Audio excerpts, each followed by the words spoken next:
Thank you for coming, everybody. I know you guys have been here before, but real quick about the Universal Asian. The Universal Asian is an open and safe online platform aiming to provide inspiration to Asian adoptees and hyphenated Asians around the world. We strive to mainstream discussions on any and all topics that help make our community of Universal Asians universally heard.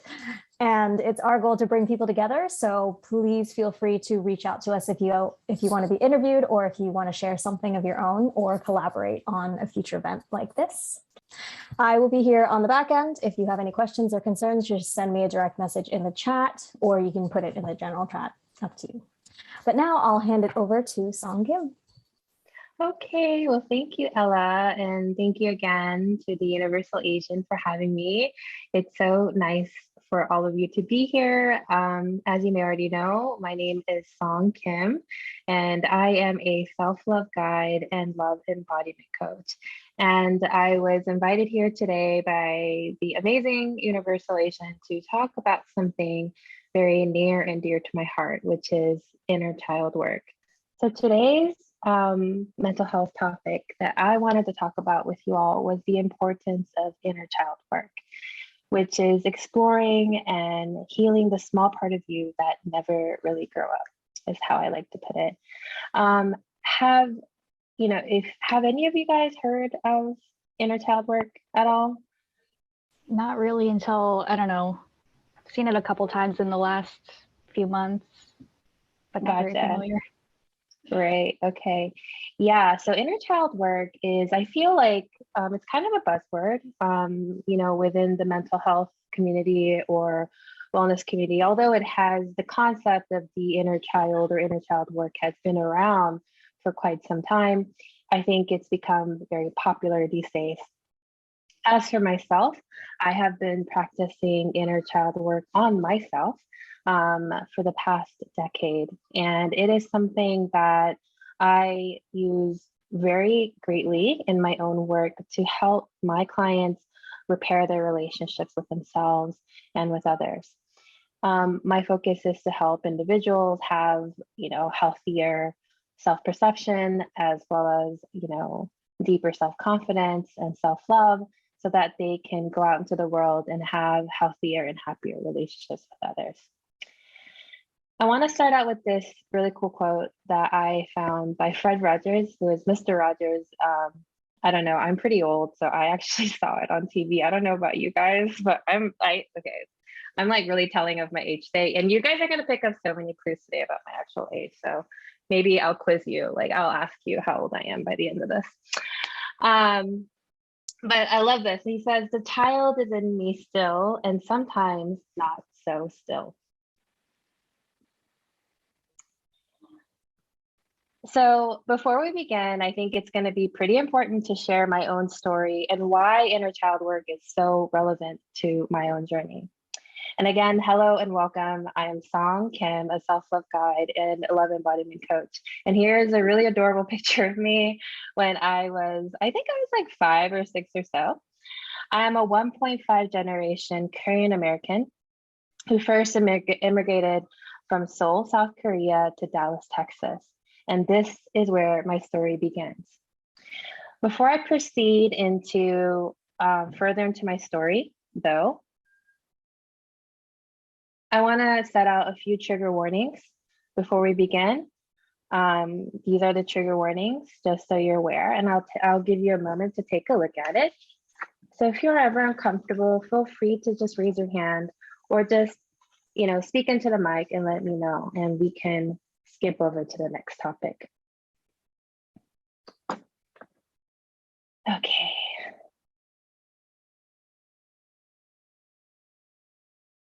Before I get into that, so let's go.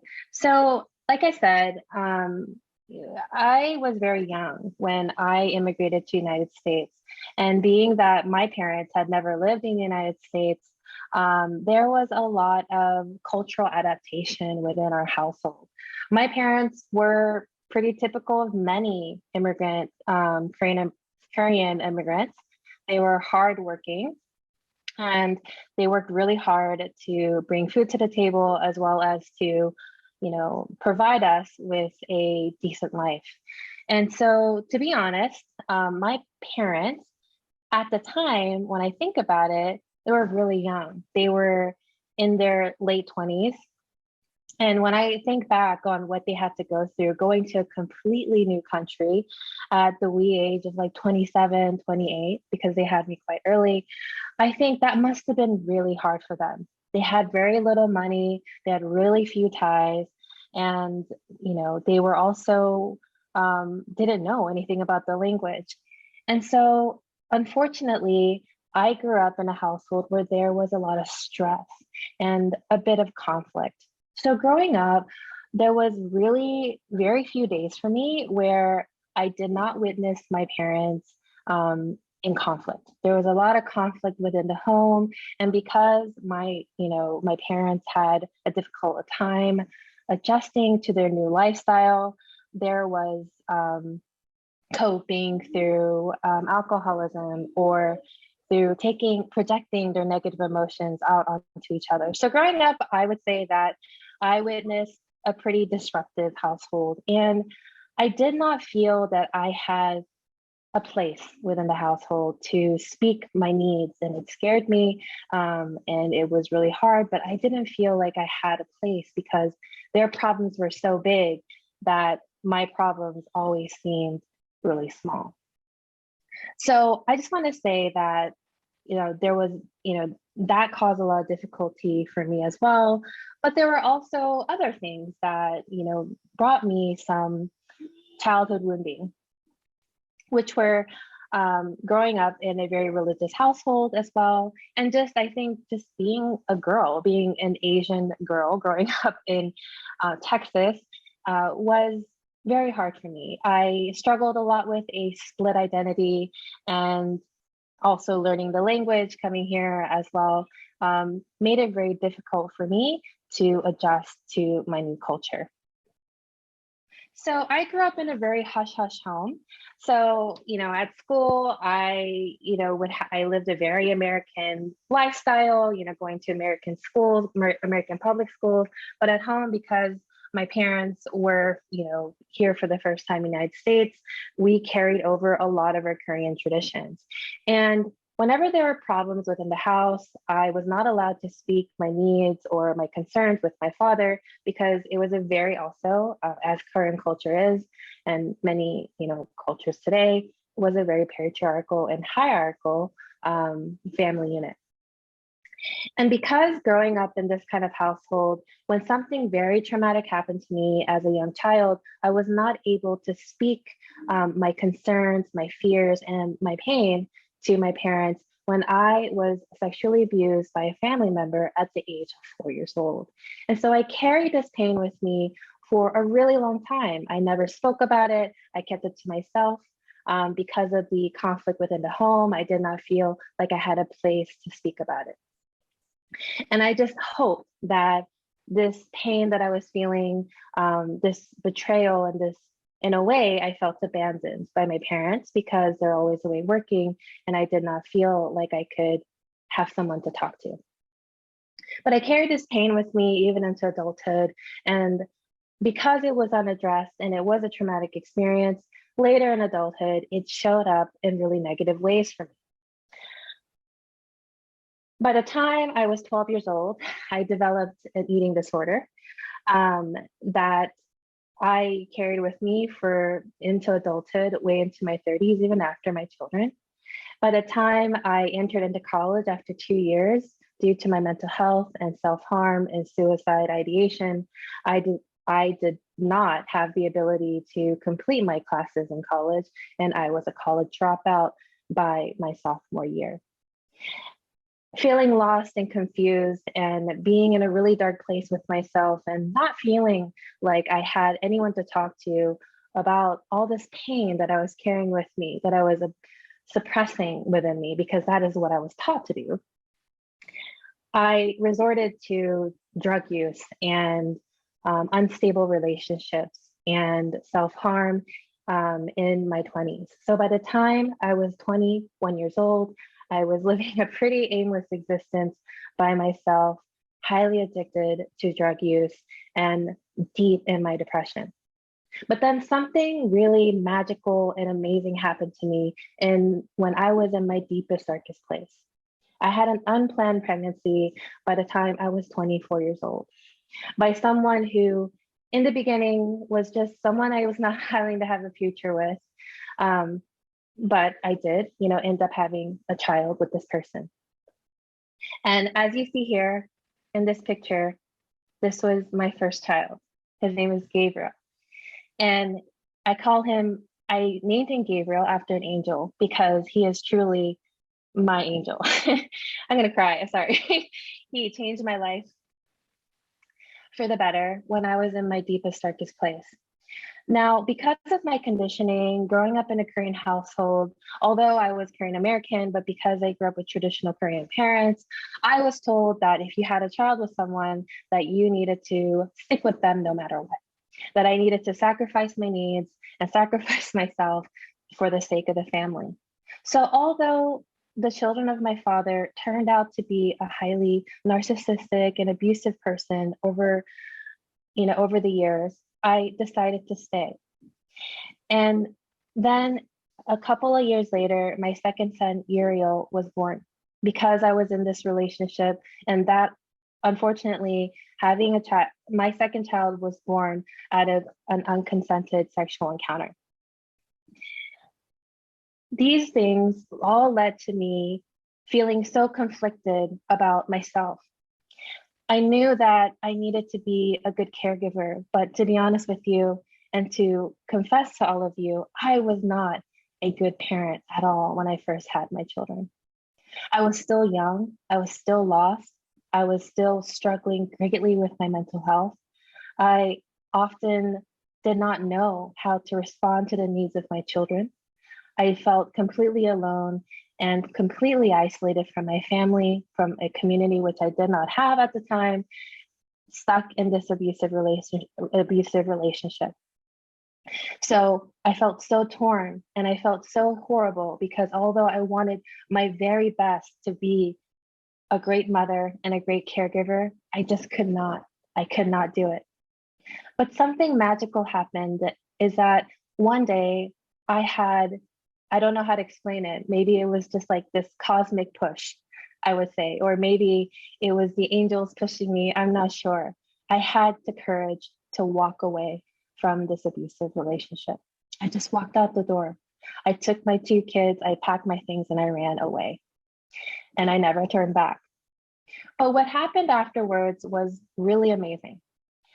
Luckily for me, I was able to move back in with my family and take some time to recover not only from an abusive relationship, but a lifetime of complex PTSD.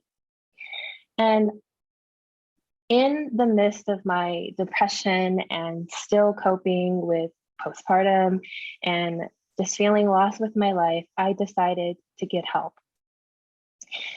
And I checked in to a psychotherapist clinic, and he is still my therapist to this day. I've known him for over 10 years now.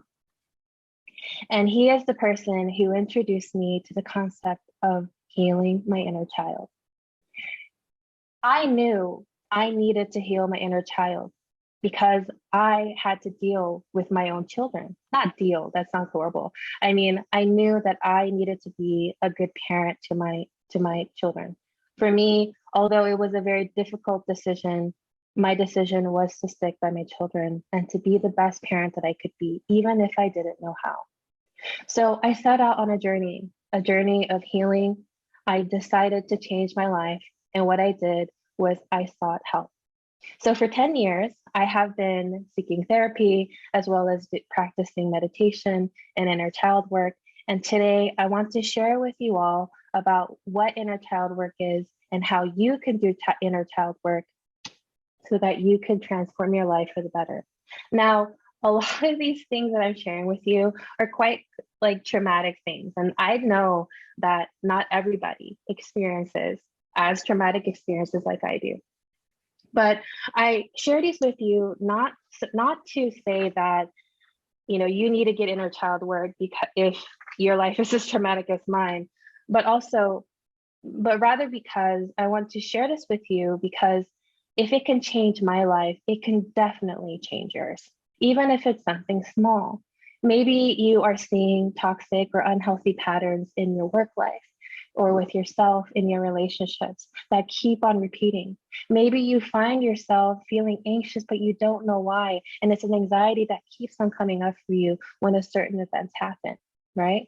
So even if you had a relatively healthy and secure, life or caregivers, you may still struggle with a few things in your life that inner child work can help you with.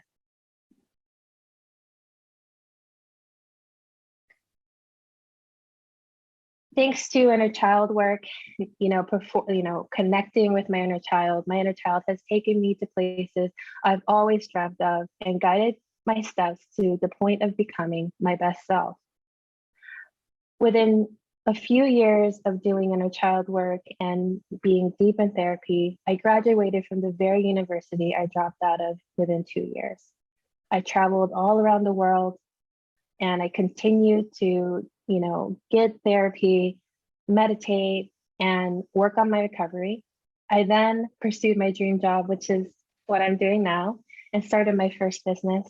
As of today, I am 100% sober and I am 1000% happy to be alive. This is a picture of me in Italy, by the way. I was able to travel to some places I've always dreamt of, like India, Italy, Switzerland, and Spain.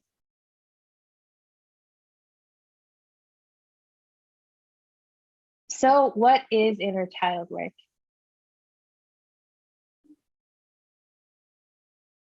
Inner child work is the process of acknowledging, understanding, reparenting, healing, and reconnecting with the child within us. But what does that mean, a child within us, right? It sounds kind of strange. It sounds a little weird. But I want to assure you that there is a part of you that is very much real, an essence of your inner child that still resides within you. It is a small part of you that is childlike and has the scripts and information that you picked up as a child. It has the coping mechanisms and, the information you learned about the world and how to cope with the world and how to belong and how to feel loved and how to survive and how to make friends that still very much exists within you.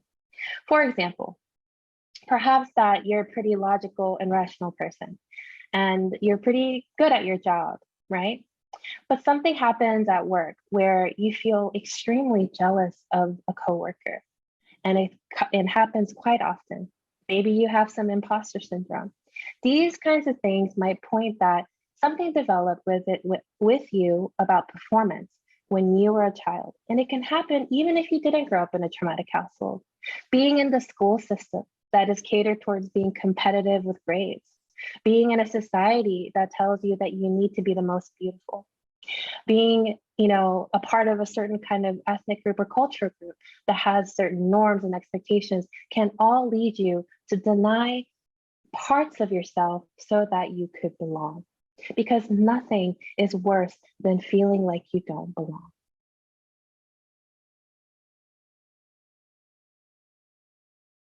Just some straight facts. Inner child work was first coined by the psychologist Carl Jung. And this inner child work is still well known and used in many psychotherapy practices today, if not becoming more and more popular. Carl Jung himself practiced inner child work to examine his own childlike emotions into adulthood. And the process of working with your inner child is also called inner child healing.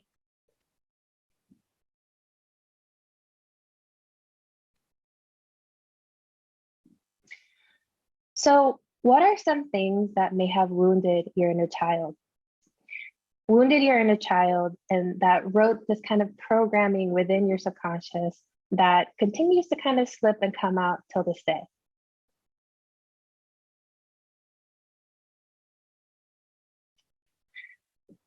But first, I want to say this: to understand our inner child is to perceive the world in the lens of that child and not as the grown-up we have become.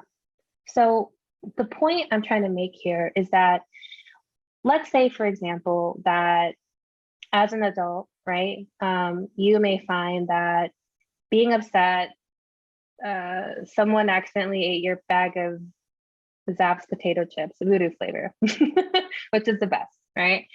At work or something like that, or school, right?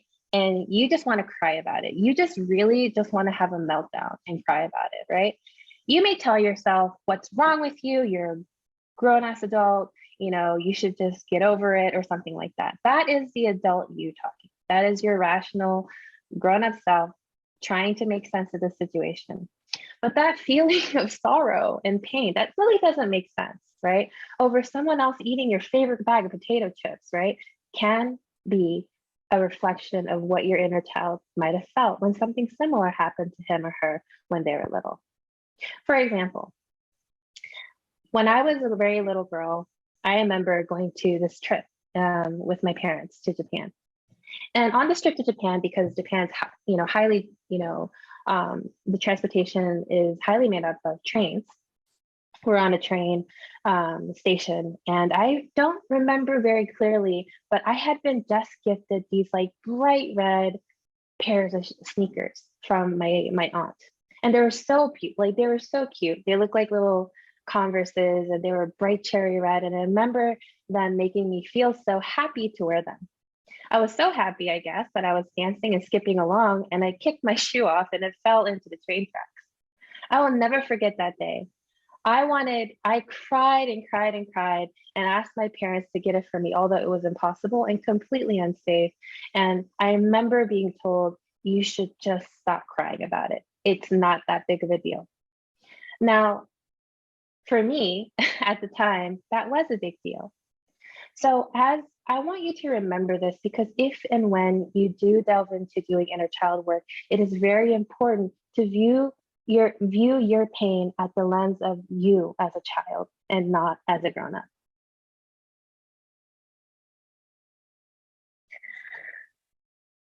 Inner child work requires us for you to be objective about any painful experiences that might have happened to you as a child, and to have a lot of compassion, even if it doesn't make sense to you. And even though you just want to say, well, you should just suck it up. It requires radical acceptance. And most of all, it requires bravery, because it takes a lot of strength, internal strength, to allow our subconscious to take the lead, to finally see the part of ourselves that the part of our adult selves have rejected or denied because we were told we were too much or unlovable or whatever else for you by others.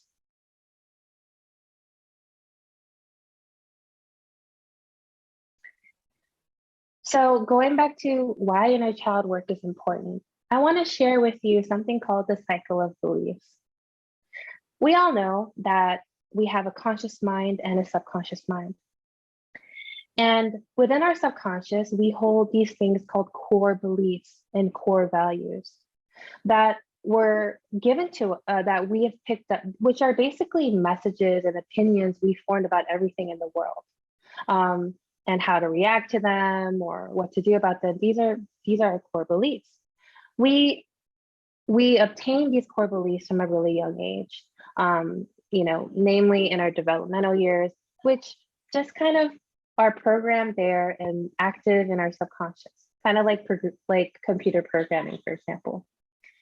The reason why I want to share this diagram with you about the cycle beliefs is I want to highlight here why it is so important for us to address any negative or limiting subconscious beliefs that we have formed in childhood. Our beliefs and our thoughts affect how we feel. Our feelings affect how we show up and the decisions that we make. And the decisions and the actions that we take in our life create our results, our reality. And it keeps on going on and on and on. It's important to know that 90%, this is something that is like one of the most mind-blowing pieces of scientific research I've ever come across, is that over 90% of our decisions and actions are influenced by our subconscious mind, not our conscious mind. Where subconscious mind are not at all the thoughts that we think. It is at the basement of our brain, the part of our brain that we don't even actively think about. Just food for thought. So knowing this, knowing the research and seeing these cycle of beliefs, it's really important to note that if you continue to act in way, like let's backtrack here. If you continue to feel negatively about something, right? But you may not even know why, it will then affect how you show up and act. And then that's going to affect the results. I'll give you an example. I used to believe that, at a core level, and this developed in childhood, that my needs, my outward expression of pain or stress or negative emotions was invalid. That if I were to cry or if I were to, be honest about how I truly felt about something, if it was negative, would result in punishment.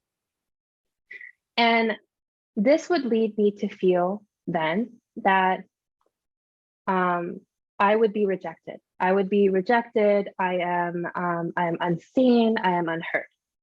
And so in adulthood, this carried on with me. And in adulthood then, in my adult relationships, I didn't speak up about my needs, even if something my partner was doing was upsetting me. And I was very hurt by a friend when they said something or did something to hurt my feelings. I kept it inside. I essentially became a people pleaser. And how did it affect my actions? Well, later on, I found that because I suppressed so much of my negative emotions, that sometimes I would self-sabotage relationships out of fits of anger or rage or jealousy or simply ghosting people. And the result of that being me not having fulfilling and healthy relationships. But then something happened where I grew tired of it. I knew that this was a pattern with me. I knew that I would self-sabotage, relationships even before I could experience, building a true bond or genuine connection with somebody. So when I started doing inner child work, that is when I discovered when it first began. And it began when I was told that I was not allowed to cry, that I was not allowed to tell dad what was going on with us because we needed to uphold the male of the household, because we have to uphold, the peace for the male piece. And so I kept my needs down and down and down, especially in my romantic relationships.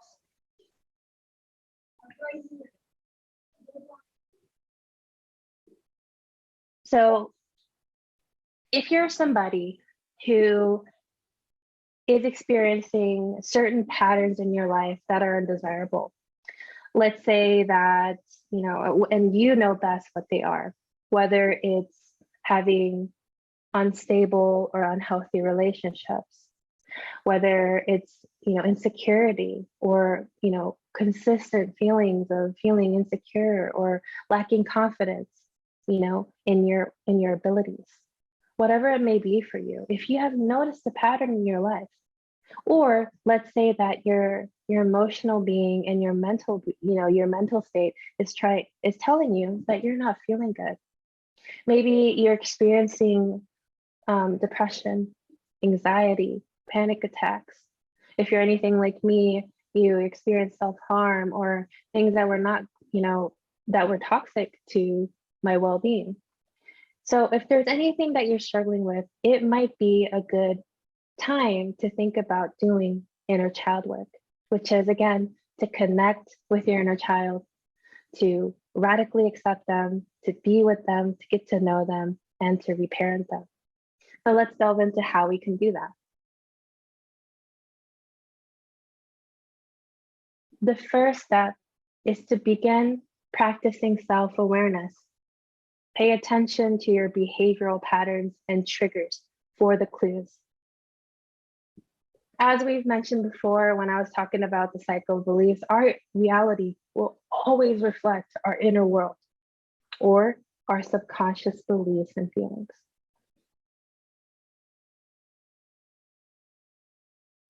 I made a few bullet points on how, what you can do. There are numerous and so many more ways out there that I have not listed here, but these are a few of my personal recommendations on how to begin doing inner child work. But before I delve into this, earlier I talked about self-awareness. The next time you feel triggered by something that you don't feel proud of, let's say that you're having a reactive moment and you're not sure why you're thinking this way or feeling this way or acting this way, right? And it feels uncomfortable for you, pay attention. Pay attention to how that feels in your body. Practice self-awareness. Take a moment to breathe so that you can calm your nervous system down and you can begin to ask the questions needed to connect with the part of you, the inner child, that is asking to be seen. And then you can simply reflect on the 5 W's, which is who, what, when, and why. Who made you feel this way? Who was the first person to make you feel this way that you are right now? When did that first happen? And when is quite important, because when you do the meditations and you visualize your inner child, you'll be able to see that child really clearly in your mind's eye, right? Ask yourself, and then ask yourself why it happened. What was going on? Where? Reflecting on the 5 W's is important because it's going to help you have a richer and more complex picture of what was going on when this pain or this trigger was first conceived. The next step is to initiate the process of reparenting yourself. Reparenting is basically when you take it upon yourself to parent your inner child. And it's simply to be the parent that you've always needed your past little self to be. Let's say that you've noticed a trigger. You've asked yourself the 5 W's, you've calmed yourself down through some conscious breathing, which is to breathe into the nose, filling up the belly and the lungs, and exhaling out the mouth slowly. Breathing in, breathing out for a moment so that you calm yourself down.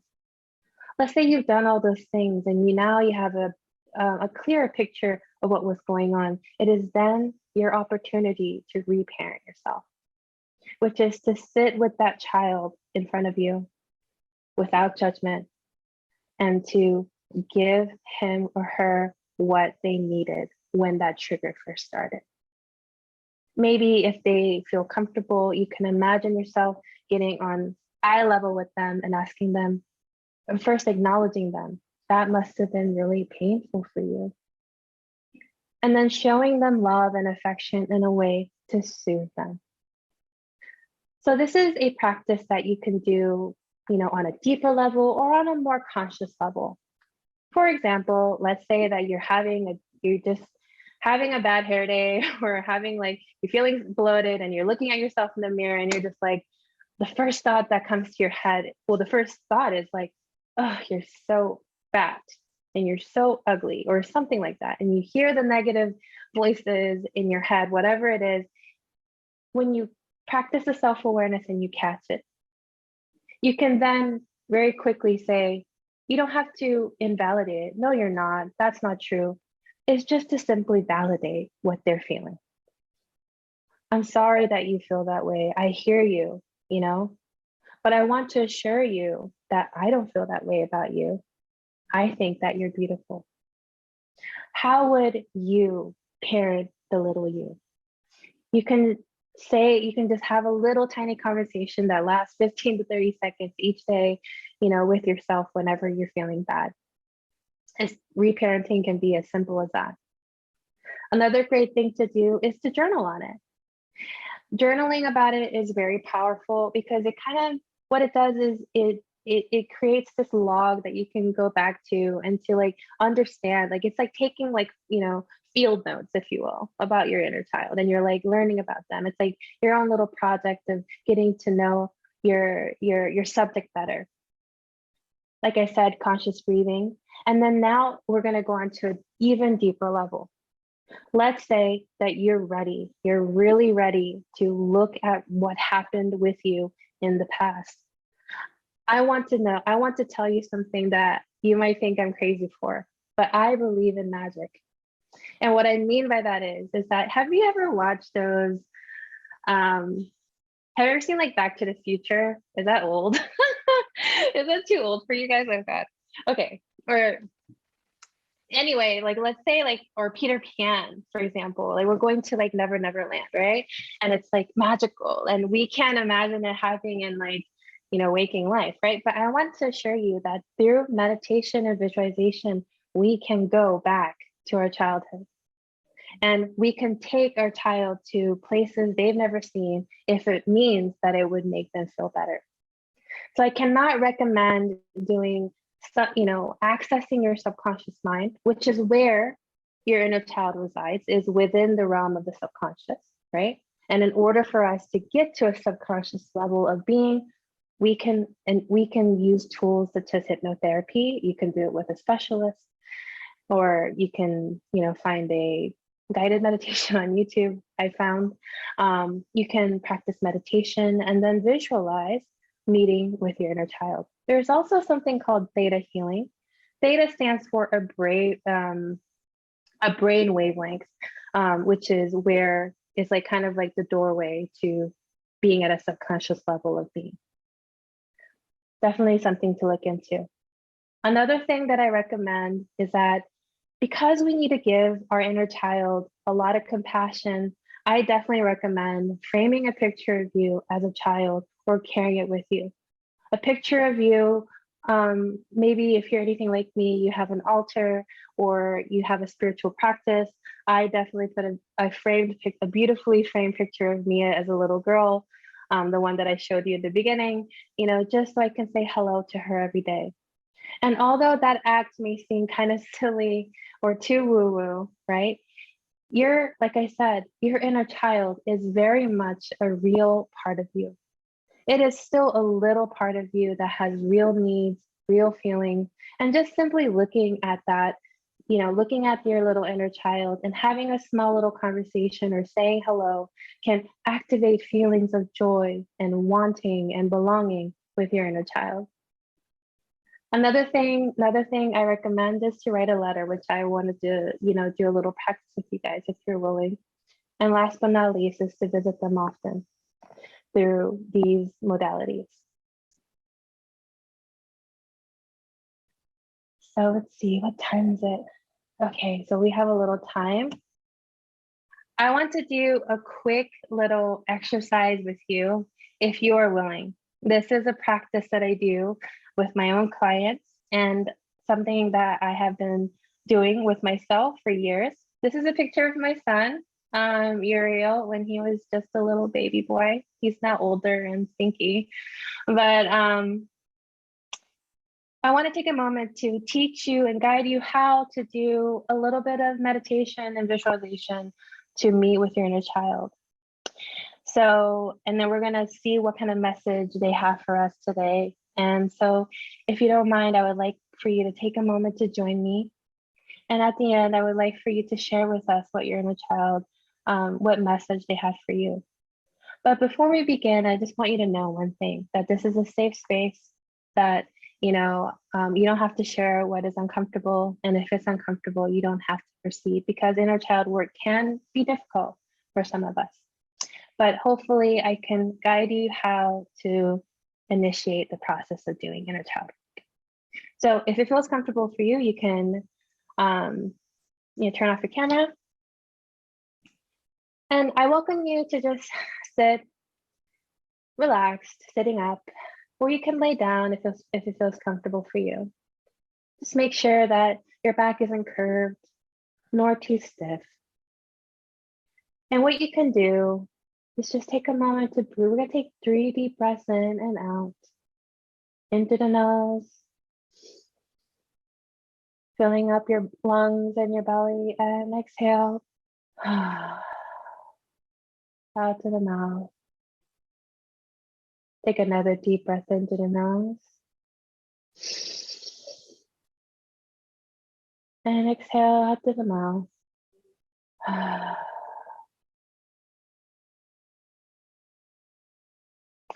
And we're going to take one more deep breath into the nose.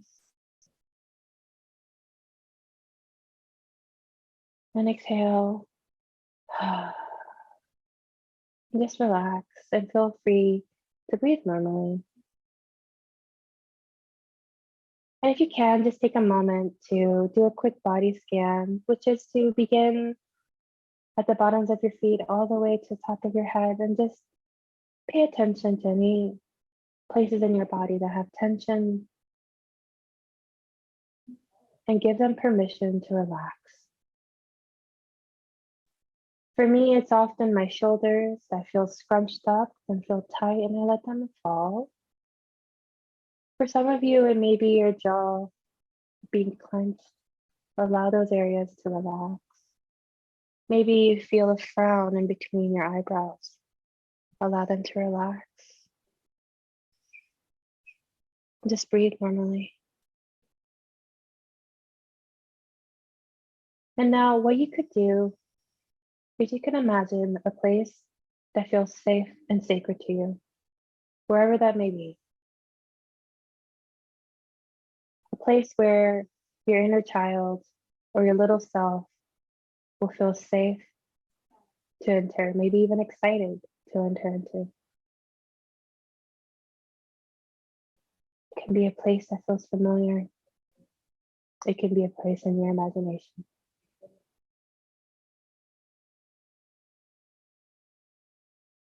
Take a moment to do this, to really be there. Imagine the sounds and the smells and the feeling. And you feel calm and safe in this space. And I would like for you to imagine that you're going to invite into this place your inner child. Allow them to appear to you. Allow them to reveal themselves to you.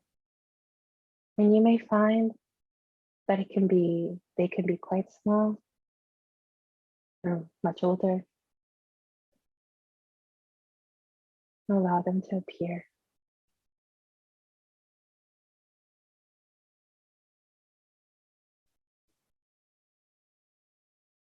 When they have arrived, just take a moment to smile and welcome them. Maybe they look shy or unsure. And allow yourself to just be warm and welcome them to this space. And just observe.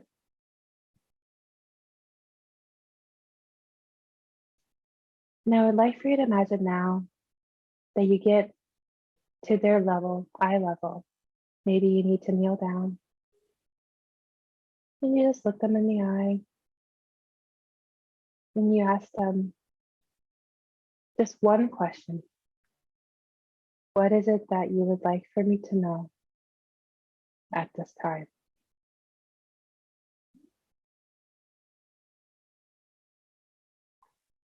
And just wait to receive their message.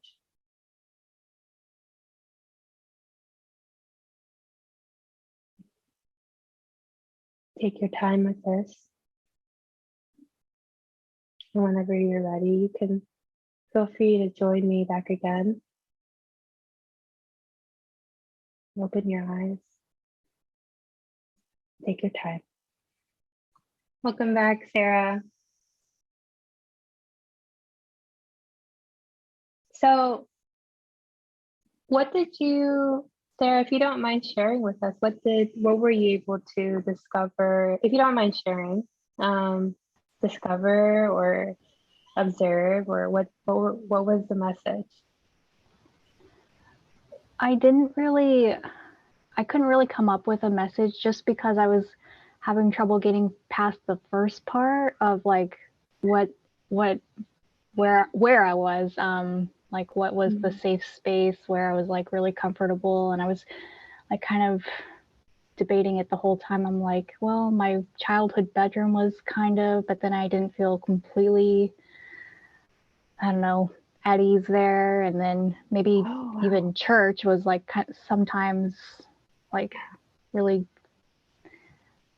I don't know, warm and welcoming. And then of course other times I hated it. So it was kind of, Same. I don't know, I was kind of stuck on that part. So I was just thinking about that, and I'm going to get back to the question of, you know, asking my child, what is it you want to share with me? I love that. Thank you so much for sharing. And I want to say that this is all really helpful information. I think it's really interesting, right? That even just imagining what could be a safe and sacred space can tell you a lot about what your child was going through. So this is all information. So that's really interesting that, you know, you were thinking about your childhood bedroom, but maybe not quite, you know? So I would love it, you know, if you ever feel called to, and if you ever in the future discover what that safe and sacred place is like, that feels good to your inner child. I love it if you could share it with me.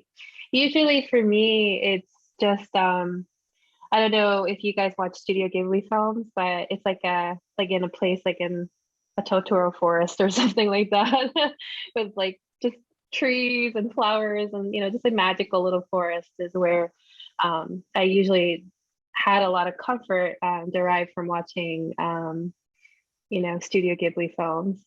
So I imagine places like that. But yeah, well, thank you for sharing.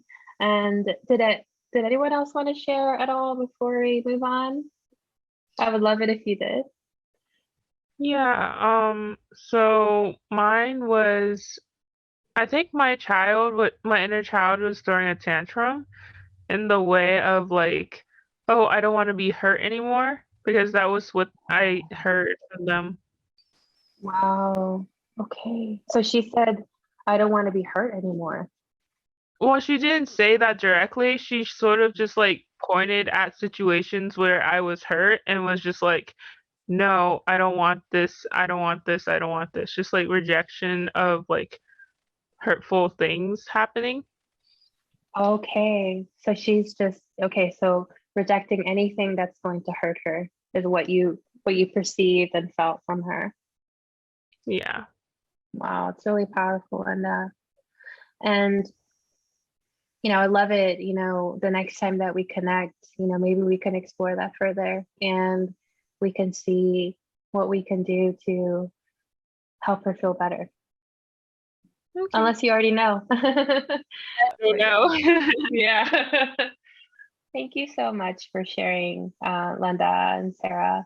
And it's just really so exciting. And I want to assure you both that, or all of you here, that inner child work, especially depending on your inner child and, you know, the kinds of wounds that they're carrying, it does take time and there's no rushing the process. It's, you know, a final destination for this. It's just an ongoing process of learning about your inner child, which for me is really the essence of my authentic self.